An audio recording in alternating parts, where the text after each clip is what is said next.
Hey there, it's Colleen Flanagan with your Pendulum Power Minute. Spin your pendulum, a necklace, or your hand counterclockwise, creating a releasing vortex. And let's just talk about common firstborn fears from childhood that affect us seriously in adulthood. I now release my fear of being rejected, abandoned, and neglected by my parents when they had more children after me. They had to take care of the babies, and of course that left me to get into all sorts of mischief and things, maybe to get negative attention, right? I release my fear that I'm not worthy and deserving as an adult or a child or a toddler because my parents had more kids after me, so obviously I was not enough. And maybe I feel like I'm not enough now as well. I let this all go.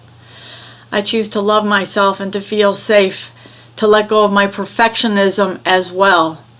I don't need to be perfect to deserve love. I deserve love now. You do deserve love now. You are a treasure, so act like it, fellow firstborn. Peace out.